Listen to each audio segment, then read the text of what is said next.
Di tanah Bangka Belitung, tanah yang dahulu dikenal karena timahnya, tumbuh rempah yang harum namanya sejak ratusan tahun lalu. Lada, butiran kecil yang membawa kebanggaan besar bagi negeri ini.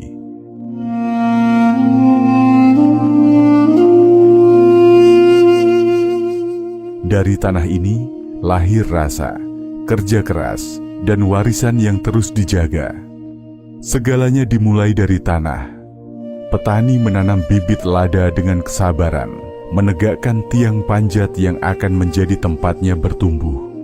Setiap hari, mereka menatap langit, menakar hujan dan harapan, menjaga keseimbangan antara alam dan kehidupan. Ketika musim tiba, tandan-tandan merah menggantung indah di batang. Saat itulah kebun lada menjadi saksi kegembiraan.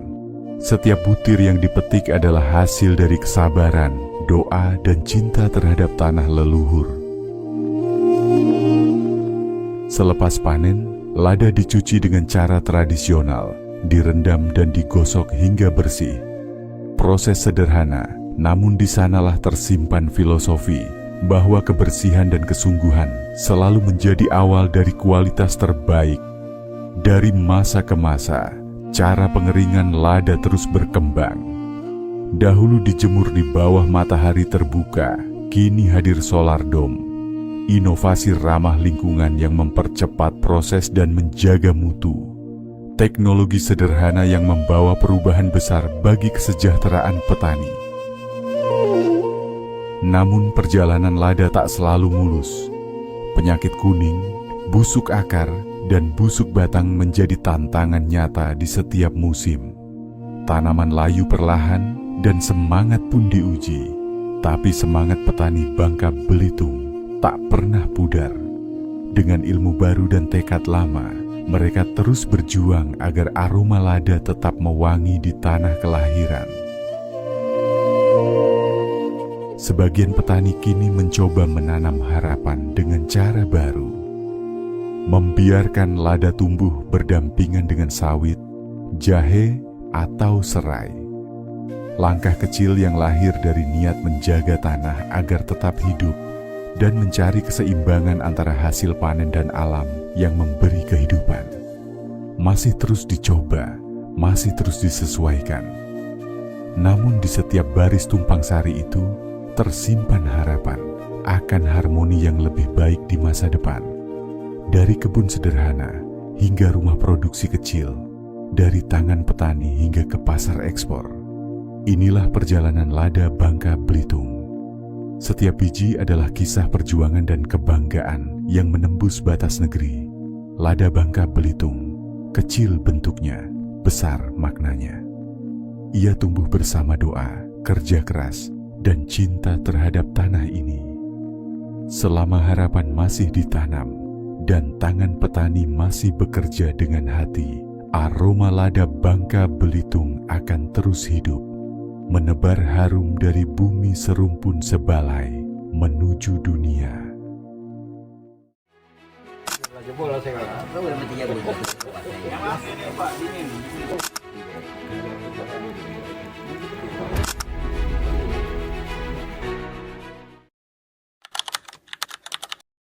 Dari awal kita muka hutannya memang berkebun sendiri lah. Tahun 2014 aku muka hutan sini, bertanam kebun tahang nih kan, lada nih. Zaman itu beli bibit nih, pas harga tinggi lah zaman itu 10.000 satu bibit kan. 10.000. Tapi pas bibit lah ditanam itu ini, atau harga ladanya anjlok, tidak sesuai.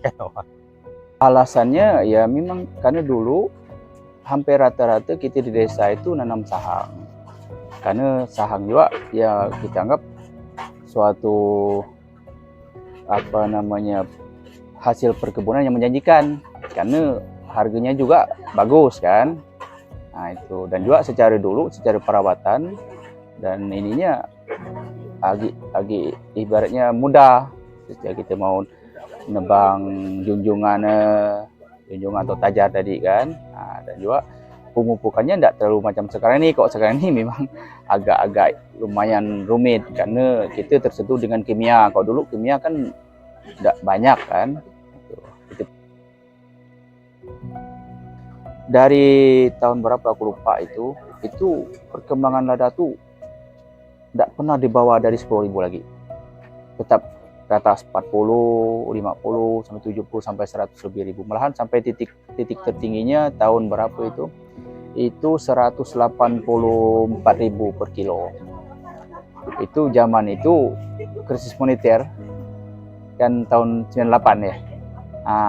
Itu orang bicara tentang krisis moneter, kita Belitung tidak kena. Karena kita hampir rata-rata kita petani lada, karena ini barang memang barang ekspor, kita jatuhnya harganya lebih tinggi, masyarakat lebih banyak penghasil kan. Itu. Awal tahun itu 80 sampai 100 lah harga waktu tahun itu 2015. Setelah 2018 harga sekitar 50-60 lah ribu, cuman tengah harga turun kan, kita jual. Tahun itu pun banyak sahang yang mati gitu kan, kena sakit kuning. Tahun 2018 lah itu, awal 2018. Tanam lada ada istilah warisan nenek moyang juga kan. Lada kita itu sebenarnya jadi suatu ikon kita, dalam arti kata apa, produk andalan kita gitu kan. Macam apa ceritanya itu, ada muntok white paper, itu kebanggaan kita Bangka Belitung gitu ya. Sebetulnya kalau bagi masyarakat Belitung Timur khususnya di sini, lada itu simbol kebanggaan ya, identitas asli masyarakat Belitung Timur ya, sumber kehidupan, kekuatan ekonomi yang menjadikan nama Bangka Belitung dikenal di kancah perdagangan rempah dunia itu. Selain budidaya dan pengolahan tradisional yang sudah berjalan ratusan tahun ya, seperti itu. Kelebihan dari lada tersebut, lada di Bangka Belitung itu udah terkenal Kak dengan kepedasannya paling nomor 1. Jadi nggak ada yang bisa mengalahkan lada di Bangka Belitung, peperinnya tadi. Dan juga kita termasuk udah terkenal lah dengan lada muntok white pepper tadi. Karena harga jual di bawah standar kan. Kalau lah di bawah 100 ribuan tuh emang tidak di ujung lah istilah untuk kita kan. Kalau kita hasil nak bagus itu kan ya perawan kita harus hari-hari di sini kan. Dari pemupuan juga kita harus ekstra juga. Jadi kalau harga pupuk sekarang kan memang lumayan lah kan, tinggi ya. Kalau tidak ada pupuk ya buah kurang apa gini, akhirnya kan kalau harga turun memang gede pasak dari tiang. Karena harga jatuh anjlok kan.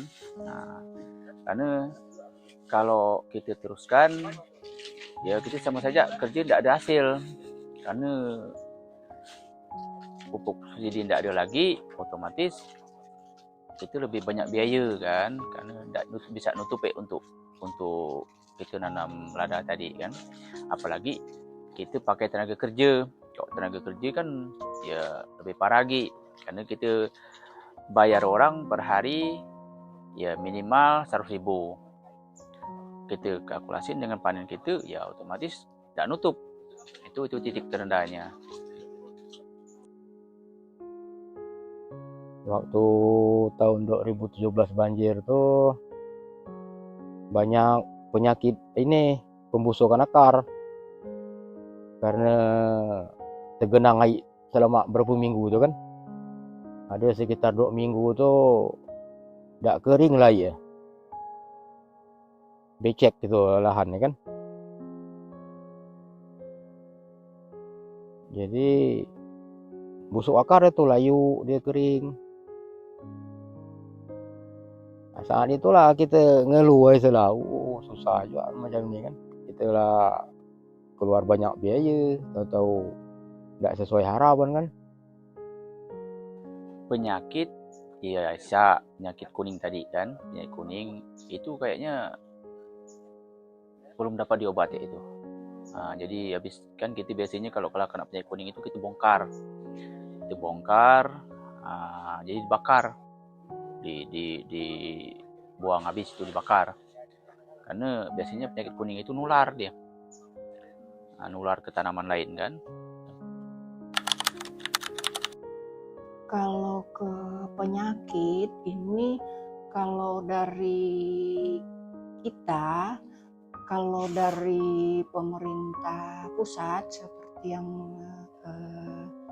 kami ketahui bahwa di situ pemerintah pusat lewat bantuan Sapras Lada itu ya, tapi ini memang tidak setiap tahun.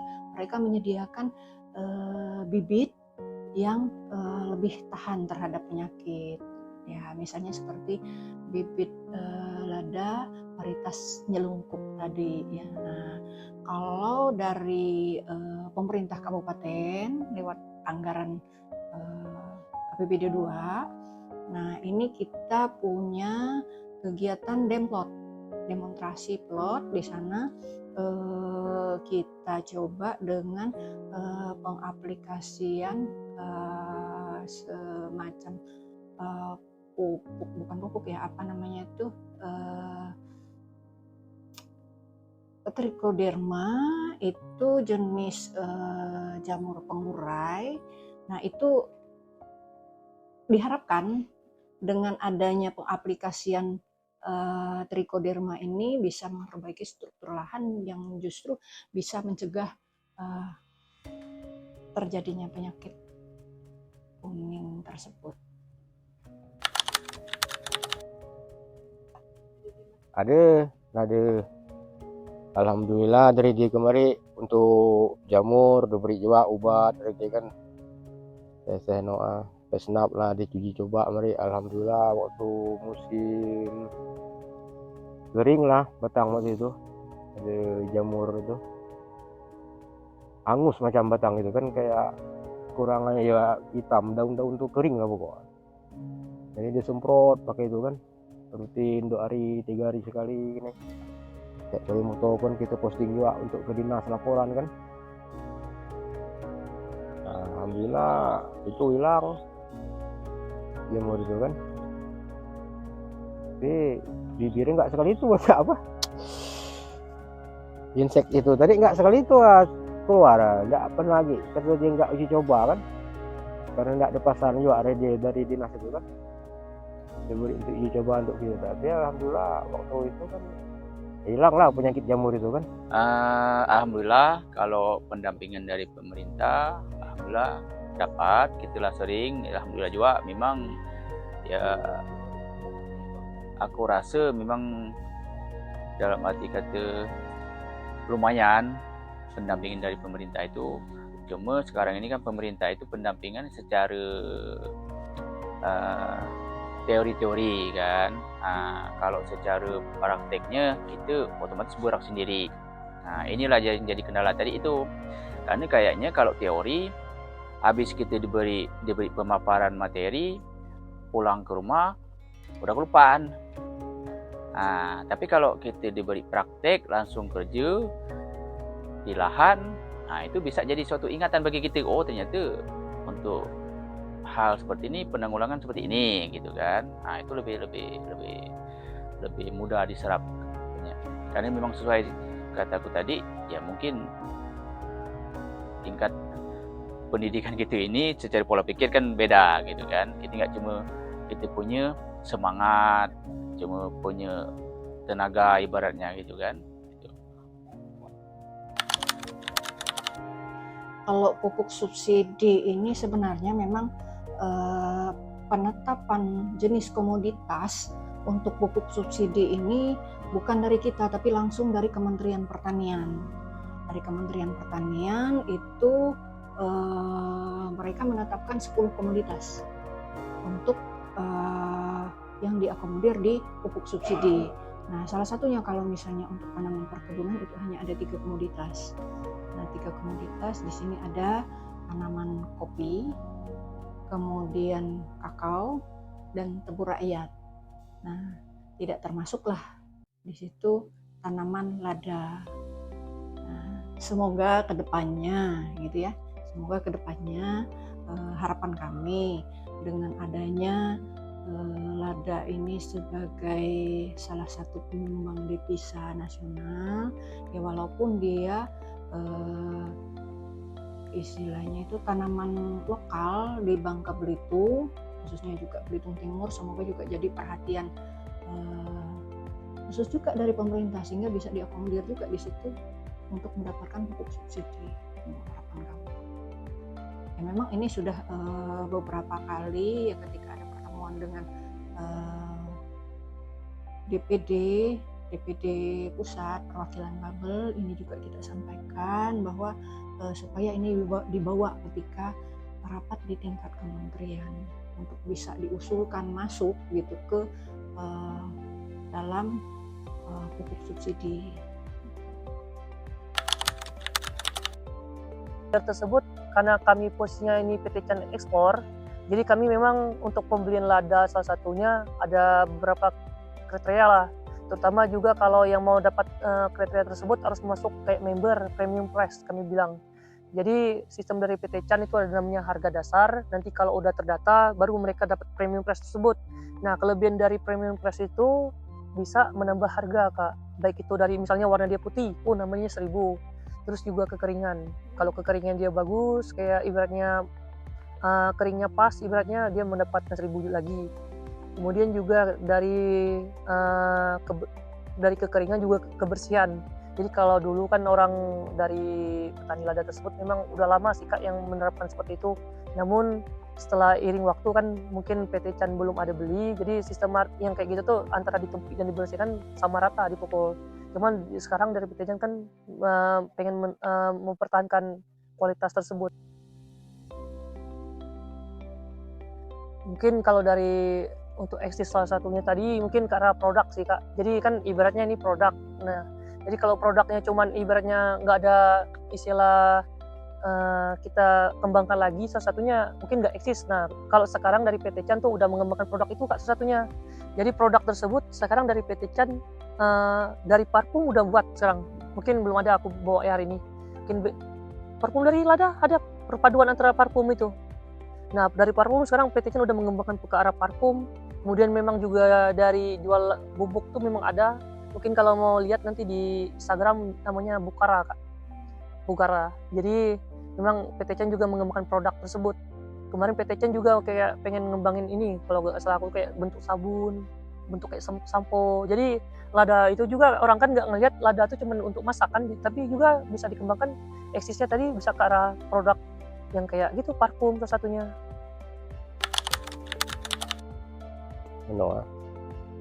Ya kadang-kadang apalah gitu untuk perawan tanamannya kayak kalau nak butuh sentuhan lain itu juga kan. Penting itu kita ya nak banyak mohon duk ngejual lah kan kan.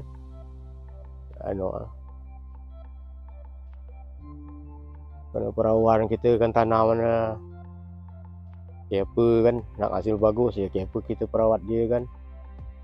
Kalau dari orang tua sebenarnya memang lah ngajarkan kita supaya menjaga alam.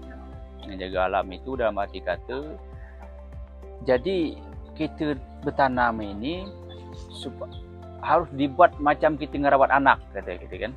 Karena apa? Karena memang dia tidak bisa bicara, tapi dia ngerasakan cara perawatan kita, kepedulian kita di situ, gitu kan. Karena tanah tadi memang itu ibaratnya peluang kita dapat rezeki, ya harus dirawat benar-benar.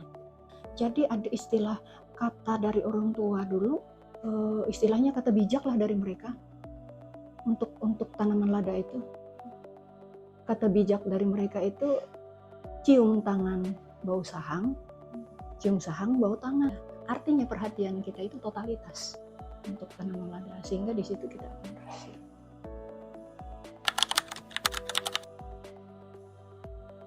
Ya enggak untuk siapa lagi tempat dengan pasti ke anak-anak lah kan. Bagi anak kan ada 3, 2 cowok, bini kan. Nah, bagi tempat sekarang kan memang susah. Bagi sini dekat, ya dekat pemukiman lah kan. Tahu nak membangun apa juga kan. Masing-masing lah nak berkeluarga kan tempat tak ada apa kan. Kalau dijual dah selesai lah, tak ada lagi tempat kayak gini. Aku sebagai orang tua tetap optimis. Karena gini, aku selalu berprinsip dengan sekarang ini umur lah sampai hampir 50, aku kan ngerjakan dulu. Aku sempat aku nak berlari, aku malas karena aku dari kebun kan, dari bujang lah, dari anak-anak telah mulai berkebun kan. Nah, jadi sempat waktu itu aku pikir, karena aku sering jalan-jalan juga, aku ngeliat orang-orang lain hebat, pakaian rapi gitu ya. Aku sempat pikir, malas aku berkebun, lebih aku dagang. Kan dagang aku tidak letih-letih, tangan tidak rusak, kan tidak ini gitu ya. Tapi ternyata ada masanya. Contoh sekarang ini, dengan munculnya Shopee saja, kita pedagang kewalan. Berarti otomatis kita harus, kalau kebun tidak ada cerita itu. Shopee nak apa pun, kebun tidak ada pengaruh. Karena ibaratnya malahan lebih nambah pula untuk yang dia mudah untuk memasarkan produk dia gitu kan. Tapi kalau cerita lain kalau tentang dagang agak ini. Jadi aku optimis, tetap pasti anak-anak ini ada yang akan melanjutkan itu. Sebagai orang Belitung Timur sendiri ada sedihnya juga gitu ya. Ada sedihnya juga karena lada ini sebenarnya sebagai identitas kita gitu ya. Identitas kita di Belitung Timur ya termasuk bubble secara keseluruhan gitu ya. Andai kata memang itu ya satu saat hilang, ya alangkah sedihnya ini akan hanya sebagai cerita ke anak cucu nantinya gitu kan, bahwa Belitung Timur ya, Bangka Belitung dulu punya cerita begini, ada komoditas yang memang sebenarnya ketika kondisi ekonomi terpuruk secara dunia, waktu krisis moneter juga tahun 98, itu petani lada itu langsung bangkit. Malah rumahnya gedung semua, ya mewah semua. Kalau itu hanya akan jadi cerita gitu ya.